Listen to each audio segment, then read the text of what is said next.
What is going on? All right, so today I checked out a cool video by Matt Walsh where he actually talks about manhood, and I was blown away.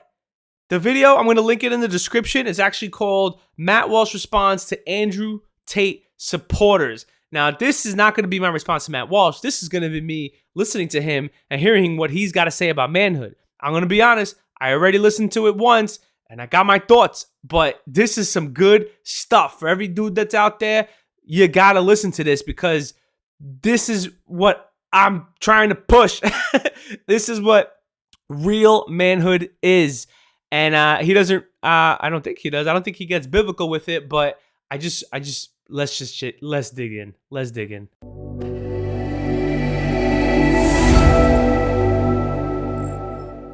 Bam. You like that setup, man? Let's check it out. We opened the show yesterday with a discussion about the crisis of masculinity and the rise of Andrew Tate. And to very briefly summarize the key points made in that conversation, boys are growing up in a culture that is openly hostile to masculinity, and many are forced to navigate the minefield without the benefits of strong male role models to show them the path. And this crisis is self-perpetuating. It grows exponentially because the young men with absentee fathers eventually become absentee fathers themselves, repeating the cycle indefinitely unto infinity. And into this field of confusion and man-hatred steps guys like Andrew Tate and others, quickly earning an enormous following of young men who understandably flock to somebody who has a message that embraces masculinity rather than treating it like a disease. I just want to say I have no issues with Andrew Tate. I probably feel like a lot of other dudes. I think he says some things that are spot on sometimes. Other times I think he comes off as really arrogant and kind of a womanizer. But, he does make some good points. Andrew Tate, very often good at identifying the problems in our culture as they pertain to the situation that men face, and deserves credit for speaking up in defense of masculinity rather than denigrating it and calling for its eradication, essentially. But in my view, he misses the mark when it comes to the remedy. He seems to basically understand the disease, but he doesn't have the right prescription for it, or at least the full prescription. I'm going to agree with that, and mainly because if you've ever listened to Andrew Tate, I think a lot of what he says just comes from a worldly perspective. I know he messes around with religion a little bit. Sometimes he's Muslim, sometimes he's a Christian, but he's not really. It doesn't seem like he's rooted in any type of biblical world view. Yes, men should reject the programming that our culture wants to subject them to, programming which seeks to neuter and feminize them. Yes, they should work hard. They should take care of their minds and their bodies. Yes, they should strive for success, including financial success. But a life of hedonism and materialism and luxurious wealth, remaining unmarried while sleeping with dozens of different women and so on, is not the ideal to strive towards.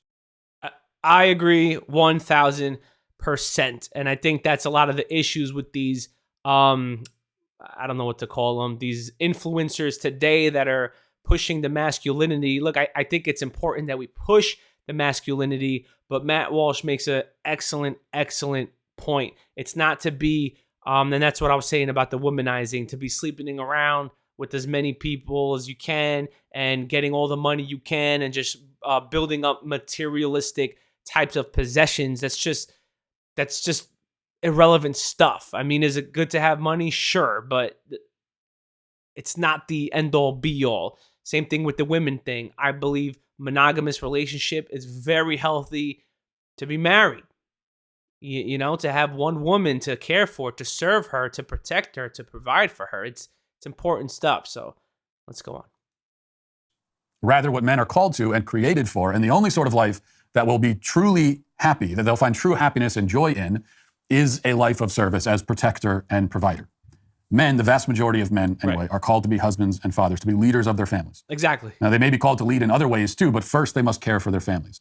If there's any saving our civilization at this point, which I think there is, but if there is, this is how it will be done. And this is who will do it. It's not going to be saved by influencers who are sitting in front of cameras, whether the guy in front of the camera is Andrew Tate or me or anyone else. It'll be saved through the formation and preservation of strong, intact, loving, and well-led families. I'm also going to kind of touch back on that a little bit because influencers are called that for a reason, right? Like you influence culture, you influence people.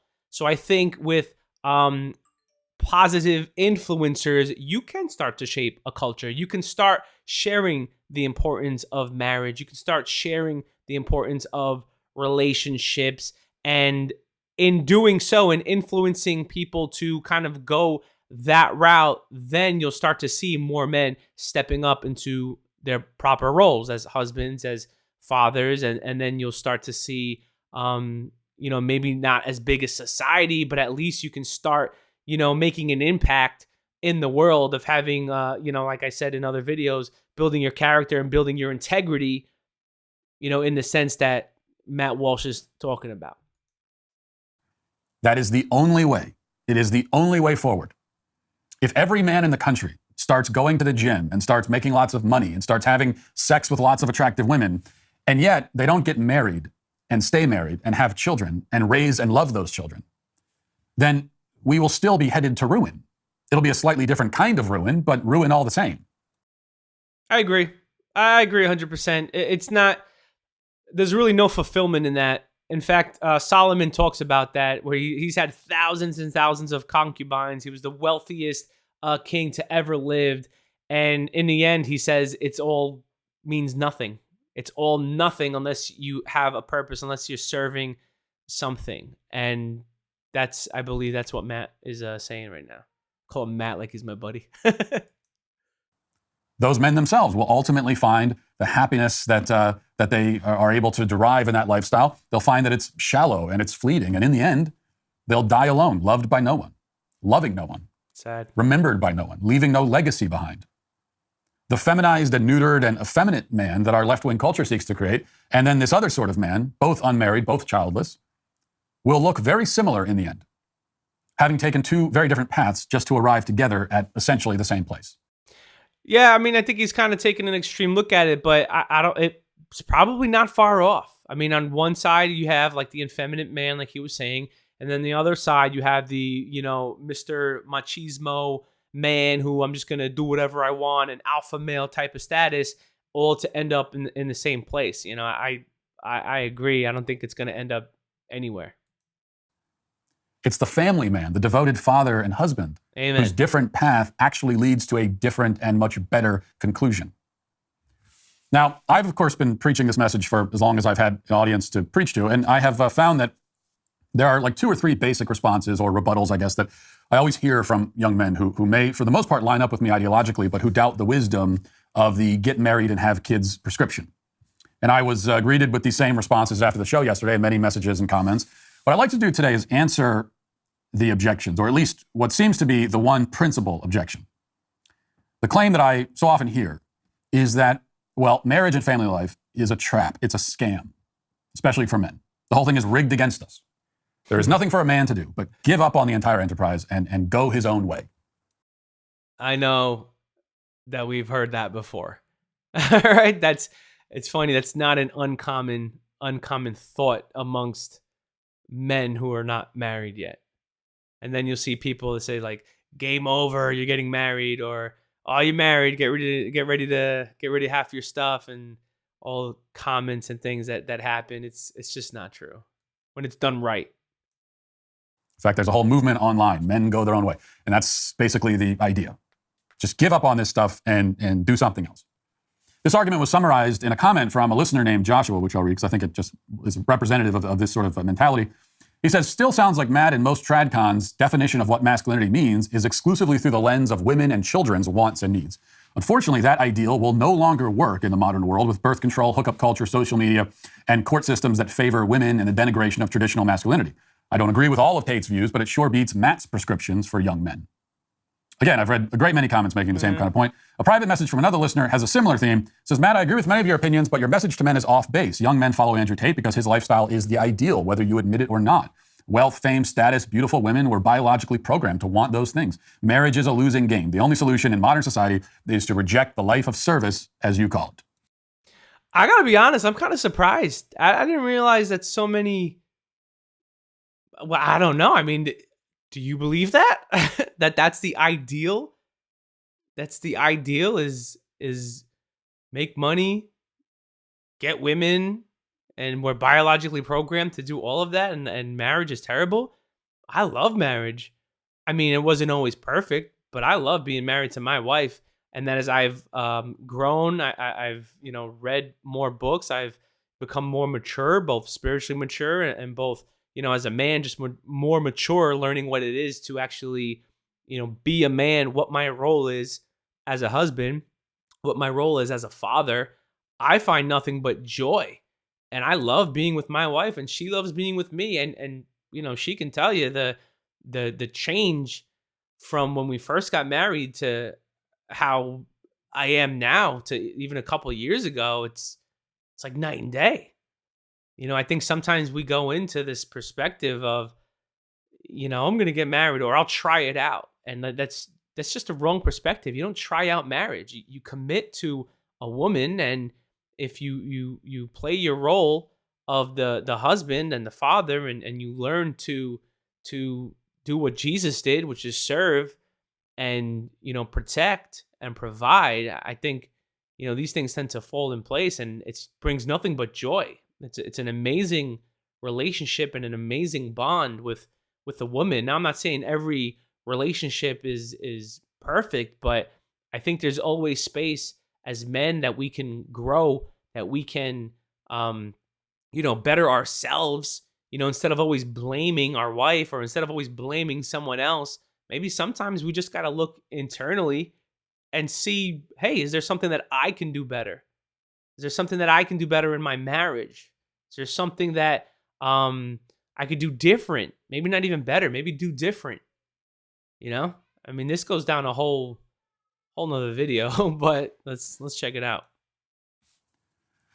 So what is the problem with this view? Well, to begin with, it's nothing less than a full unconditional surrender to the culture. It's true that the culture has increasingly made it difficult for both men and women to form and maintain strong, intact, lasting families. And that's because the elites who run our society don't want you to live that kind of life. They prefer that you focus on your individual wants, on fulfilling your own needs and satisfying your own desires. I'm curious, what do y'all think of that? The culture kind of pushing that. I know it started a long time ago. The government was pushing fatherless homes, which just created worse things, incentivized things like welfare for single motherhood. And then, it led to a whole slew of just bad stuff, right? I do believe that the future of life is marriage, is those relationships, husband and wife together with children, to just keep growing the family dynamic, and raising the kids in that sense. You think it's a culture attack? I'd be curious. That's what they prefer for you. That's the life they want for you. A self-focused life is precisely the sort of life they wish for you. Makes you easier to manipulate. Less of a threat to their agenda. Not really a threat at all. I mean, if you're just out there focused on yourself, being a consumer, buying lots of things for yourself, consuming things for yourself, and all the rest of it, you're not a threat to their agenda at all. I mean, you're going along with it. True. All of the things mentioned by Joshua in his comment, all of those things represent a conspiracy against the family. He's right about that. The way the family court systems are set up, birth control, all the rest of it. It's an attack on the family. So what is the answer? To give up? To give the conspirators exactly what they want? To reward them for their efforts by turning your back on the very thing they've been assaulting for decades? Never. The family is the fortress that they have been attacking. That's true. And you can defend it with your life, or you can wave the white flag. But if you choose to surrender, then at least be honest about what you're doing. Be honest, this is not a rejection of the left's agenda, of the cultural elite's agenda. You are submitting to it. It is a submission. It's certainly not the strong or masculine response to run away and abandon your post, to stop fighting because the fight is too difficult. Okay. I mean, that approach is many things, but it certainly isn't manly. I agree with that. And sometimes I think, a lot of times men tend to pull back when they're challenged with something, and it's that passivity that kicks in, where we rather just not deal with it than confront it. I think that's what he's talking about here. Like, a lot of men do that. Guilty. I've done it plenty of times. But sometimes there are things that you just really need to put your foot down. You really got to stand up for. And I really believe family is one of them.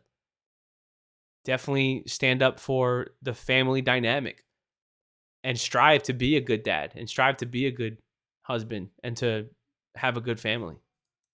And where do you go instead? I mean, what is the next move? To give up on the family is to give up on human civilization, seeing as how there cannot be a human civilization without the family. So right. What's plan B after you've given up on civilization? What's next?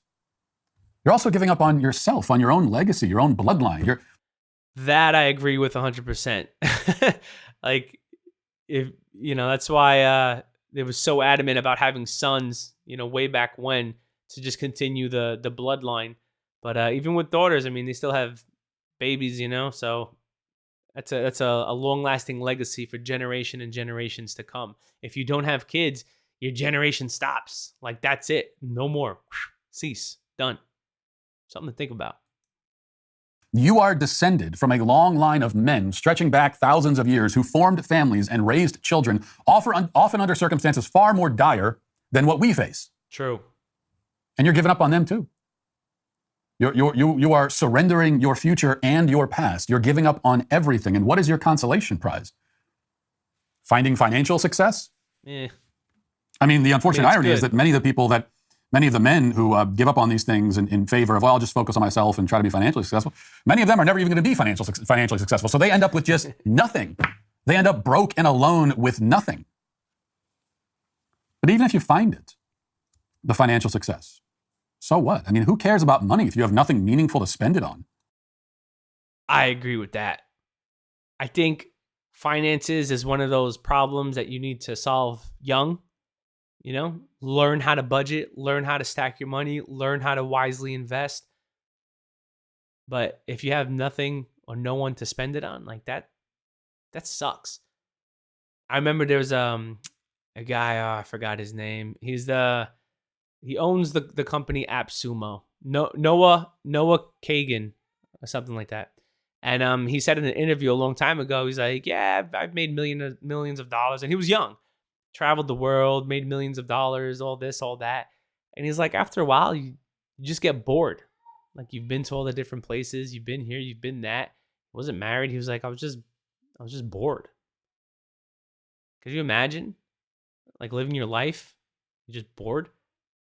I think Jordan Peterson says that if you don't get married or if you don't have someone in your life, by the time or kids, if you don't have kids, by the time you're, I think it's 45, you end up feeling that loneliness because, I mean, all your friends are probably married, all the people you knew have probably moved on with their life and you're stuck still trying to be the bachelor, or you still have that selfish persona of, I'm just going to do what I want to do.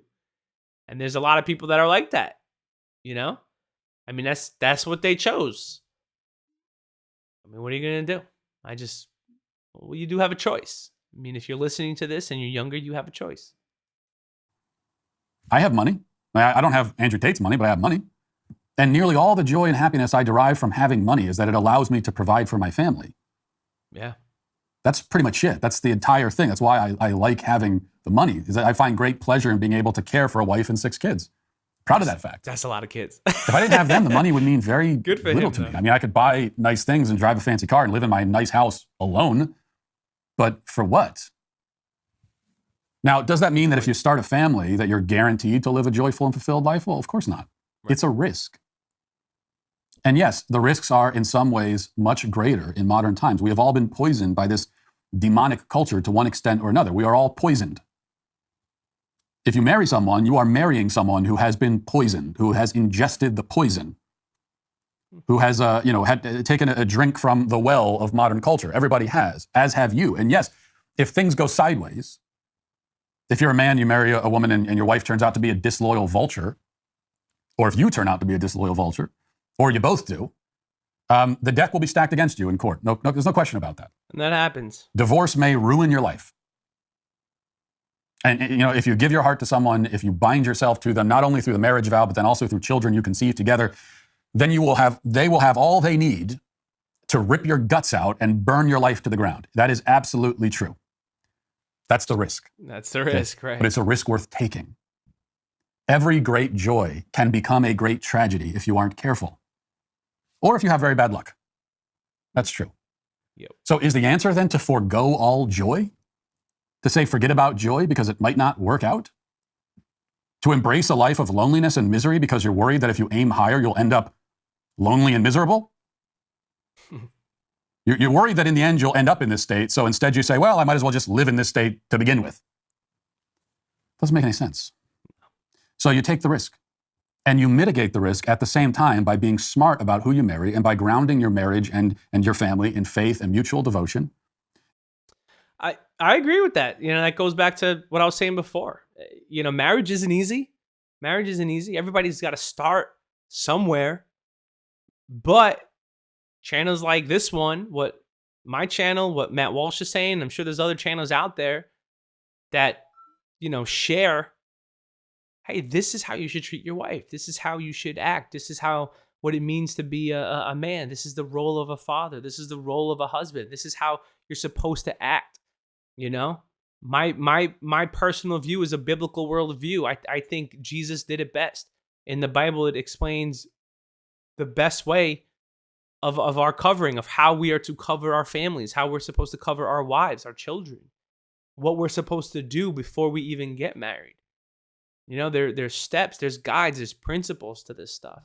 And I think what Matt is saying is spot on, and this should help any guy out there that's listening to this. And by working hard every day to hold up your own end of the bargain. It's the provider. Because there are some men out there who do everything right, and they're great men, and they're devoted to their families, and they're intensely loyal, and all of that, and their families fall apart anyway because they accidentally married a soulless, disloyal scumbag. I mean, that does happen, and sometimes it happens in the reverse. Possible. But that's not the majority of cases. True. Most of the time, it takes two to tango. Two to get married, two to ruin the marriage. Which means that marriage is not a mere roll of the dice. There's quite a lot you can do to secure your good fortune. That's why I never cared about the statistics. When I was getting married and I heard about this, statistically, I'm not a statistic. I'm not just some number on a spreadsheet. And neither is my wife. We're human beings. I'm not subject to statistics. You make not your merely path. Subject to them. Because the one thing statistics don't take into account are choices. It's about the choices you make. Whether your marriage works or not, it's about choices that are made in the marriage. If one or both of you make bad choices, your chances are going to be very poor. If you make good choices, they won't be. That's what it is. That's good. And yet the risk is always there. So will you live in fear of it, or will you have the courage and go forward anyway? One other thing I want to say, and this is important to say, that it's just not true, okay? It's just not true that a life of obscene luxury and materialism and selfishness and self-service and of, sleeping with many different women and all of that, it's not true that that is the ideal, which we so often hear these days. That's 100%. The ideal. Non-monogamy, having many sexual partners, that's the ideal, they say. That's not true. Much less is it what we are biologically programmed to desire. No, it's what we're culturally programmed to desire. That is the cultural programming. But I know that it's not biological because I'm a biological organism and I don't desire that. I don't want any life but the one I have. I don't want any woman but the one I married. Yes. I mean, you could listen to that and say, oh, that's not true. He's just saying it. That's a cope on your part. That's resentment, envy. You heard that? You heard that? If I could do my life over from the start, I would find my wife again and marry her again. If I lived 100 lives, I'd marry her in all of them. That's what it means to love somebody. And love is the ideal. Yeah. Because it's not mere biological programming. It is transcendent. And trust me, it's well worth the risk.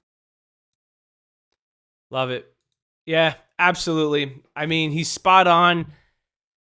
I think there's a certain, when you're single, you have this selfishness about you, and it's really hard to experience these, different levels of life until you've experienced the love that tends to grow with different relationships, right? So when you're a kid, you love your parents, you get friends, you love your friends, you have a girlfriend, you love your girlfriend, but you still have this selfish nature of, I'm just going to do me. I'm just going to do me. And some people hold on to that selfish nature for a very, very long time, even when they get married and even throughout their marriage and even throughout their fatherhood. But I think as a single person, that's probably when like you're the most selfish, because it's like, I'm going to work, I'm making money, I'm going to do whatever I want. And then when you get married, all of a sudden there's a woman in your life and you have to adjust. There's that adjustment period where, wow, I can't be selfish anymore. I have a wife now. I have to serve her in some capacity, right? Like I can't just do whatever I want. And that's something that you have to learn it. You know, it's not just like, oh, look, I'm perfect now. No, you got to learn that. And then you start to grow with your partner, and you start to grow, and you get older, and you both start to mature. And then as you start to learn, then you have kids, and whoa, like kids is a whole another level of unselfishness that just peels off, right? So now you love your wife, now you're less selfish. Now you have kids, now you're just like, okay, forget it, man. Like I'm here for them. Like everything I do, I'm here to serve my wife. I'm here to serve my kids. I want to be the best version of myself that I could possibly be, so that I could be an example for my kids, so that I can serve my wife and elevate her in the best way possible, that I can present her to God when I die, that I could present her, that I could walk around with her and feel confident.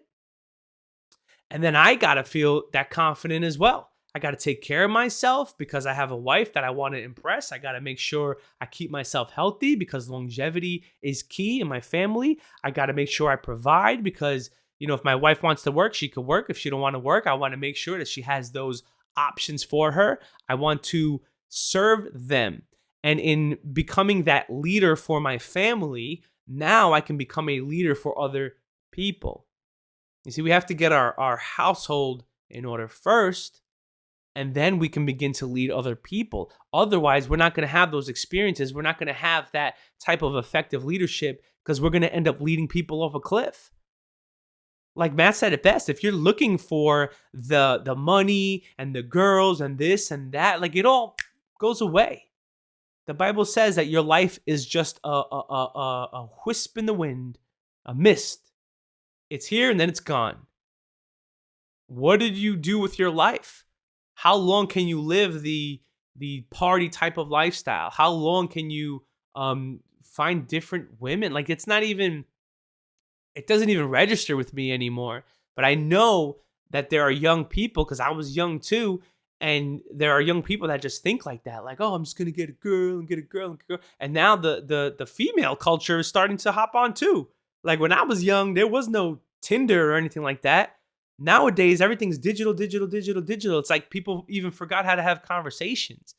Like no one goes up to anybody anymore. Everybody's like, oh, let me swipe or click or whatever it is. And it's messing up the culture. It's messing up the position of men as providers, protectors, you know, as just, you know, looking for, instead of dating, now you're just hooking up with everybody. And it ends up becoming a problem because we have all these thoughts in our mind, and then you start to compare and all this stuff. Like it ends up becoming a problem. And I'll do a video on this in the future of just, you know, the role of manhood. But man, kudos to Matt Walsh.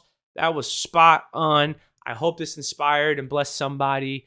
Like, click, share, whatever you do on YouTube, do that stuff. And yeah, until next time, God bless.